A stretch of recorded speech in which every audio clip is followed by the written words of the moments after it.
Hello students, welcome to SP Smart Hybrid Competitive Schooling System. Today we are going to discuss some basic concept of chemistry.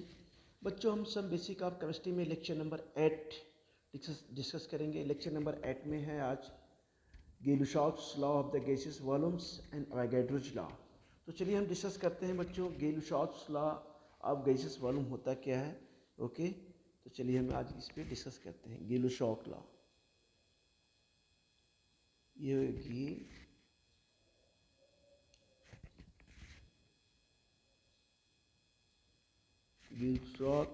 गेलुशॉफ्स law of gaseous volume. आप क्या हो गया ये कह सकते हैं gaseous, ये हो गया बच्चों वॉल्यूम, गैसियस वॉल्यूम. ठीक है ना. ये कब हुआ था हम कह सकते हैं इसकी खोज हुई थी 1808 by गेलुशॉफ.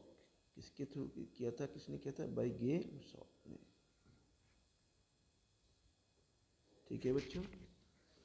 According to this law, इस लॉ के अकॉर्डिंग होता क्या है, जो रिएक्टेंट होंगे वह बहुत ही सिंपल रेशियो वॉल्यूम में कंबाइंड होंगे, लेकिन उस समय उनका क्या होना चाहिए, टेम्परेचर और प्रेशर क्या होना चाहिए, फिक्स होना चाहिए. एक तरह से हम कह सकते हैं सारे गैस जो रिएक्टेंट होंगे या मान लीजिए प्रोडक्ट भी हैं तो उनका जो है रेशियो क्या होगा, बिल्कुल सिंपल होगा.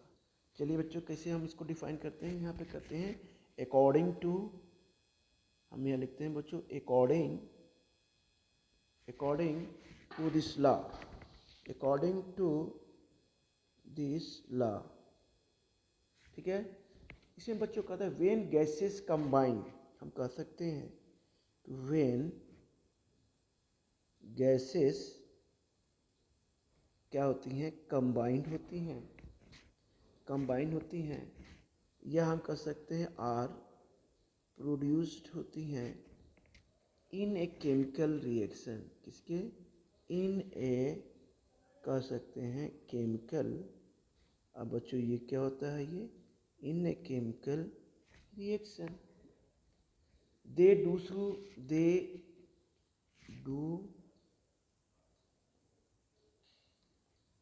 सो इन ए सिंपल रेशियो. इनमें क्या होता है बच्चों, हम कह सकते हैं सिंपल रेशियो में ये शो करते हैं. ठीक है ना. हमने बोला था ना कि जो रिएक्टेंट होंगे वो बहुत ही सिंपल रेशियो में वॉल्यूम में कंबाइंड होंगे, लेकिन उस समय ये ध्यान रखना है कि टेम्परेचर और प्रेशर क्या होना चाहिए, फिक्स होना चाहिए. ठीक है ना. तो बच्चों ये हो गया सिंपल रेशियो. वाई वॉल्यूम क्या हो गया, वाई वॉल्यूम. ठीक है. कह रहा है by volume provided all gases are at the same temperature and pressure. वही जो हमने बात बता, ये कह सकते हैं all gases are at same temperature and pressure. ठीक है बच्चों. अब जरा हम ये कह रहा है कि वेन गैसेस, क्या बोला बच्चा, कि वेन गैसेस, ये कह रहा है बेटा, क्या कह रहा है, वेन गैसेस, ये बोला बेटा वेन गैसेस कंबाइन होती है टू प्रोड्यूस, या कंबाइन होंगी या हम कह सकते प्रोड्यूस होंगी, या when gases are combined, when gases combine are produce होंगी इन ए केमिकल रिएक्शन. किसके थ्रू, ये आर लगा लीजिए यहाँ पे, in a chemical reaction. They do so in a simple ratio. हमने बोला था ना कि सिंपल रेशियो में होंगी. Why volume provided. ठीक है. All gases are the same temperature and pressure. जो रिएक्टेंट होंगे या प्रोडक्ट होंगे वो बहुत ही सिंपल रेशियो वॉल्यूम में कंबाइंड होंगे. ठीक है. लेकिन टेम्परेचर और प्रेशर क्या होना चाहिए, फिक्स होना चाहिए या सेम होना चाहिए. ठीक है बच्चों. अब हम एग्जांपल लेते हैं बेटा. यहाँ पे हमने एग्जांपल लिया, यहाँ पे एग्जांपल में लिया कि जैसे हम ले लिया बच्चों कि ये हमने लिया H2, ये बच्चों हमने ले लिया Cl2, ले लिया Cl2. ये आपका क्या हो गया बच्चों, 2HCl, क्या हो गया 2HCl। अच्छा, अब हम यहाँ पे कहेंगे बच्चों ये 1 मोल है, 1 है, ये भी 1 है, और ये क्या बेटा 2 है। तो हम इसे अभी हम आगे बताएंगे आपको, स्टाइकोमेट्रिक कोफिशिएंट होते हैं, इसे बोलते हैं स्टाइकोमेट्रिक कोफिशिएंट, डिस्कस करेंगे आगे अभी, ठीक है बच्चों, डिटेल में। अच्छा बच्चों, अब बताइए यहाँ सिंपलेस्ट जो रेशियो हुआ क्या हुआ यहाँ पे, देखिए इनका, यानी 1, ये हाइड्रोजन हो गया 1, ये रेशियो 1Cl2 होता है बच्चों, और ये क्या हो गया आपका 2, यानी कह सकते हैं कि ये हो गया 1 वॉल्यूम, क्या हो गया ये 1 वॉल्यूम, ये क्या हो गया बच्चों 1 वॉल्यूम, ये क्या हो गया बच्चों, हम कहेंगे इसे 2 वॉल्यूम। यानी एक तरह से ये कह सकते हैं कि 1 मोल, हम इसे ऐसे भी कह सकते हैं, लिख सकते हैं कि 1 मोल 1 वॉल्यूम ऑफ हाइड्रोजन। चलिए 1 वॉल्यूम ऑफ हाइड्रोजन लेते हैं, 1 वॉल्यूम ऑफ हाइड्रोजन है ना बेटा, 1 वॉल्यूम ऑफ हाइड्रोजन, सॉरी मोल नहीं, हम बोल रहे हैं वॉल्यूम लेके चलते हैं, 1 वॉल्यूम ऑफ हाइड्रोजन, ठीक है, कंबाइन होते हैं विथ 1 मोल ऑफ क्लोरीन से, किससे, विथ 1 मोल ऑफ क्लोरीन से, 1 मोल ऑफ किससे हो रहे हैं ये, क्लोरीन से, टू प्रोड्यूस, तो क्या प्रोड्यूस करते हैं, यानी 1 मोल, यानी 1 वॉल्यूम आप क्या है हाइड्रोजन, और 1 वॉल्यूम क्या हो गया क्लोरीन, जब कंबाइंड हो रहे हैं तो क्या प्रोड्यूस कर रहे हैं 2 volume of hydrogen chloride, 1 mole of chlorine to produce, क्या करेंगे बच्चों 2 वॉल्यूम ऑफ, हम कह सकते हैं हाइड्रोजन क्लोराइड, 2 वॉल्यूम ऑफ हो जाएगा ये 2 volume of hydrogen chloride HCl, ठीक है। ये बच्चों एग्जाम्पल हुआ है ना, किसका हुआ, गिल-शॉर्ट्स लॉ का हुआ। एक और एग्जाम्पल कर लेते हैं, एग्जाम्पल नंबर बेटा 2 है। एग्जाम्पल नंबर 2 क्या कर रहा है कि अगर जब मान लीजिए कि 1 वॉल्यूम ऑफ नाइट्रोजन क्या है, देखिए 1 वॉल्यूम ऑफ क्या हो गया नाइट्रोजन, ठीक है। अब बच्चों कंबाइन कर रहा है कितने के साथ, combine with 3 volume, combine with 3 volume of hydrogen, क्या बना रहा है 2 फॉर्म बना रहा है बच्चों 2 volume of ammonia, 2 volume of क्या बना रहा है अमोनिया, ये देखिए अमोनिया बना दिया। अब कैसे बनाया भाई, देखिए इधर बच्चों N2, ये ले लिया हमने 3H2, ये बच्चों ले लिया हमने 2, तो रेशियो हो गया 1, ये हो गया 1, ये बेटा ये 3 है, तो यहाँ 3 हो गया, ये 2 है बच्चों, और 2 क्या बना है NH3 कर लीजिए, इसको ऐसे ही कर लीजिए, ठीक है। तो ये हो जाएगा आपका 2, तो 1 3 2, ठीक है। अब ये हो जाएगा 1 वॉल्यूम, क्या हो जाएगा नीचे 1 वॉल्यूम, देखिए बिल्कुल सिंपल है बेटा। ये क्या हो जाएगा बच्चों 3 वॉल्यूम, ये क्या हो जाएगा आपका 3 वॉल्यूम, और ये कितना हो गया, ये आ गया आपका 2 वॉल्यूम। तो बच्चों इस तरह से इसे हम क्या करते हैं गिल-शॉर्ट लॉ। यानी कुल मिला के ये कह सकते हैं कि जो भी रिएक्टेंट होंगे या प्रोडक्ट होंगे वो बहुत ही सिंपल रिसीव होंगे, लेकिन उनका टेम्परेचर और प्रेशर सेम या फिक्स होना चाहिए, ठीक है बच्चों। तो ये हमने एग्जांपल लिया 2। अब बेटा हम आगे बढ़ते हैं, आगे करते हैं नेक्स्ट एवोगैड्रोस लॉ। हाँ तो बच्चों हम ये भी कह सकते हैं कि this law is used only for the gaseous reaction. हम बेटा ये लिख सकते हैं यहाँ पे कि दिस लॉ, ध्यान रखना है आपको कि this law is used only for gaseous reaction, only for gaseous reaction, ठीक है। तो ये this law is used for only the gaseous reactions. It relates, क्या करता है यहाँ पर लिख सकते हैं थोड़ा सा, it relate volume to mole, volume कह सकते हैं टू मोल कह सकते हैं, या are molecules, right.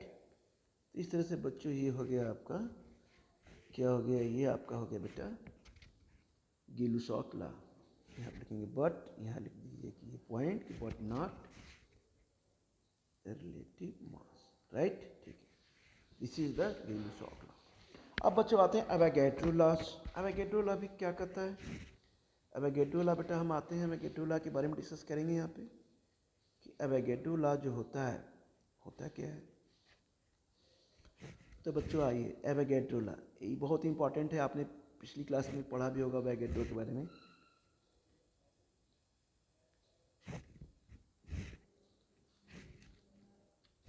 Avogadro law, ठीक है बेटा, एवोगैड्रो लॉ के बारे में डिस्कस करते हैं। ये क्या था, इन हम कह सकते हैं 18 ये बाई किसके द्वारा किया गया था, किसके थ्रू, एवोगैड्रो,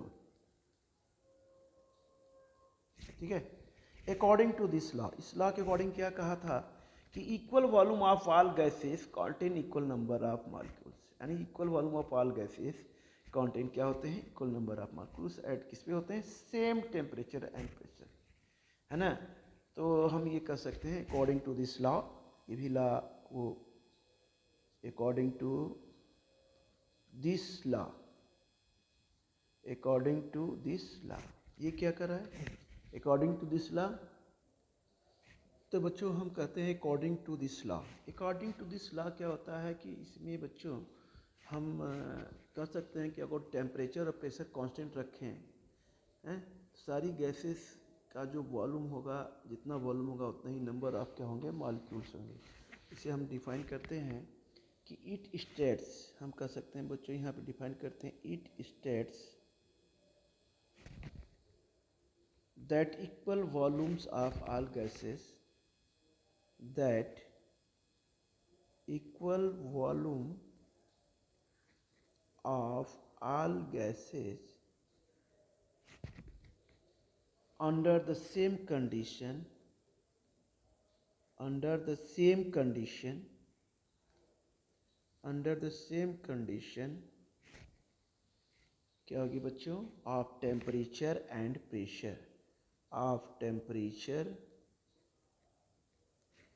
एंड क्या हो गया बच्चों, ये pressure, contain equal number of molecules, कहेंगे contain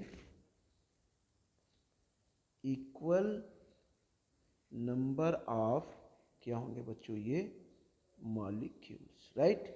contain equal number of आपके ये हो जाएंगे बच्चों molecules, राइट। तो यहाँ हो गए contain equal number of, ये हो गए आपके molecules, ठीक है। मतलब कह सकते हैं कि अगर टेम्परेचर प्रेशर को कांस्टेंट रखा जाए तो सारी गैसेज जितने भी हम कंटेनर में गैसेज रखते हैं उनके सारे के वॉल्यूम जितना हो, जितना गैसों का वॉल्यूम होगा उतना ही क्या होंगे, नंबर ऑफ क्या होंगे, मॉलिक्यूल्स होंगे, ठीक है ना। तो हम इस तरह से बच्चों इसको डिफाइन कर सकते हैं भी प्रोपोर्शनल टू क्या होंगे, एन, ठीक है, वेयर भी प्रोपोर्शनल टू एन, ठीक है ना बेटा। ये हो गया आपका भी प्रोपोर्शनल टू एन। यहाँ एन क्या है आपका, एन को कह सकते हैं बच्चों, एन जो है था नंबर ऑफ मॉलिक्यूल्स, एन हो गया नंबर ऑफ मॉलिक्यूल्स, क्या हो जाएगा, एन जो हो जाएगा आपका, हम यहाँ पे कहेंगे एन जो होगा बेटा वो होगा आपका number of, N is the number of क्या हो जाएगा, ये आपका नंबर ऑफ, इसे कहते हैं बच्चों नंबर ऑफ मोल्स ऑफ बेटा क्या होता है, ये गैस की, ठीक है। या हम इसे ऐसे भी कर सकते हैं प्रोपोर्शनल हटाने के लिए डायरेक्टली प्रोपोर्शनल, भी प्रोपोर्शनल टू भी इज इक्वल टू कह सकते हैं बच्चों के इंटू एन के, क्या कह सकते हैं बेटा, वी इज इक्वल टू हम कह सकते हैं वी इज इक्वल टू बेटा हो जाएगा के इंटू एन, ठीक है ना। अब देखिए हम यहाँ पे ये भी कर सकते हैं, ये बेटा आपका फॉर्मूला होता है, ठीक है। वी वॉल्यूम है आपका, वी क्या है, वॉल्यूम ऑफ द वॉल्यूम, ठीक है।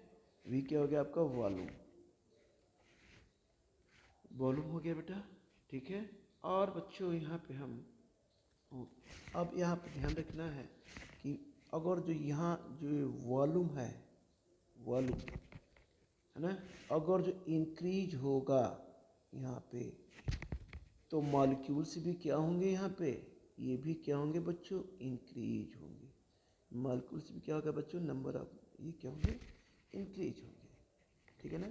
अब हम यहाँ पे ये भी कर सकते हैं कि number of molecules of 1 mole of gas कितना होता है, number of molecules in 1 mole gas कितना होता है, 1 मोल गैस होता है बच्चों 6.022 10⁻23 क्या होते हैं, मॉलिक्यूल्स होंगे। ठीक है ना, तो ये होंगे आपका 6.022 10⁻23। अब बच्चों हम अवोगाड्रो कांस्टेंट ये किस में भी हो सकते हैं, ये बच्चों एटम्स में भी हो सकते हैं, किस में हो सकते हैं, एटम्स में भी हो सकते हैं, मॉलिक्यूल्स में भी हो सकते हैं, किस में हो सकते हैं, मॉलिक्यूल्स में भी हो सकते हैं बच्चों, आयंस में भी हो सकते हैं बेटा, और ये इलेक्ट्रॉन्स भी हो सकते हैं। ठीक है ना बच्चों। तो इस तरह से नंबर ऑफ मॉलिक्यूल्स। अब बच्चों हम जिसे अवोगाड्रो नंबर को किससे इंडिकेट करते हैं, Avogadro number, it is correct. अच्छा एक चीज़ ध्यान रखना है, ये जो होते हैं हम ये कह सकते हैं कि इसे कैसे इंडिकेट करेंगे बेटा, इसे इंडिकेट करेंगे अवोगाड्रो, इसे लिख सकते हैं, ये है एक अवोगाड्रोज कांस्टेंट। क्या है ये, अवोगाड्रोज कांस्टेंट, अवोगाड्रो कांस्टेंट, अवोगाड्रो बेटा ये हो गया कांस्टेंट। ठीक है ना, इसे हम रिप्रेजेंट करेंगे Na से कर सकते हैं, या हम बच्चों n से भी रिप्रेजेंट कर सकते हैं, या हम इसे क्या करते हैं, रिप्रेजेंट करते हैं।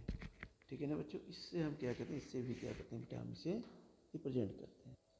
तो बच्चों एक बार और इसको डिफाइन करते हैं। ये कह रहा है अकॉर्डिंग टू दिस लॉ, ये कह रहा है स्टैंडर्ड्स इक्वल, नहीं कह रहा equal volume of all gases. अरे हम कितने भी कंटेनर लें, जितने भी कंटेनर में गैसेज रखेंगे जिनके वॉल्यूम होंगे, उसमें क्या होना चाहिए कि टेम्परेचर और प्रेशर क्या होना चाहिए बच्चों, कांस्टेंट होना चाहिए। ठीक है, तो जितना भी इक्वल वॉल्यूम होगा उतने ही क्या होंगे, नंबर ऑफ मॉलिक्यूल्स होंगे। यानी नंबर ऑफ मॉलिक्यूल्स किसके ऊपर डिपेंड करते हैं, वॉल्यूम के ऊपर। यानी जितना वॉल्यूम होगा उतना ही नंबर ऑफ मॉलिक्यूल्स के ऊपर क्या करेंगे, डिपेंड करेंगे। N is the number of molecules of the gases भी वॉल्यूम। ठीक है ना, ये दिया है according to this law it state that the equal volume of all gases under the same condition. क्या होती है बच्चों, equal volume of all gases, यहाँ देखिए equal volume of all gases. ठीक है, अंडर द सेम कंडीशन, यानी condition temperature भी और प्रेशर दोनों क्या है, कांस्टेंट है, तो होंगे तो क्या होंगे, उतने ही, जितना वॉल्यूम होगा उतना ही क्या होंगे, equal total number of equal क्या होंगे बेटा, मॉलिक्यूल्स भी उतने ही होंगे। यानी हम कह सकते हैं V directly proportional to N, यानी किसके ऊपर डिपेंड करता है, V के ऊपर। यानी हम जितना ये कह सकते हैं कि जितना V बेटा वॉल्यूम इंक्रीज होगा, जितना ही कंटेनर का वॉल्यूम होगा उसी अकॉर्डिंग क्या होंगे, नंबर ऑफ मॉलिक्यूल्स भी क्या होंगे, होंगे आपके उस कंटेनर में। ठीक है ना, इसके ऊपर क्या होता है, V किसके ऊपर डिपेंड करेगा, N के ऊपर। अब नंबर ऑफ मॉलिक्यूल्स 1 मोल में कितने होते हैं, ये होते हैं बच्चों 6.022 10⁻23। ये एटम्स भी हो सकते हैं, मॉलिक्यूल्स भी हो सकते हैं, आयंस भी होते हैं, इलेक्ट्रॉन भी हो सकते हैं बेटा। ठीक है ना, अब आते हैं इसे हम किसे इंडिकेट करते हैं बच्चों, अवोगाड्रो कांस्टेंट से। ठीक है बेटा, तो बच्चों ये अवोगाड्रो कांस्टेंट हो गया। आज का बच्चों वीडियो हम यहीं पर क्या करते हैं, ब्रेक करते हैं बेटा, फिर आगे हम क्या करेंगे, कंटिन्यू करेंगे। ओके।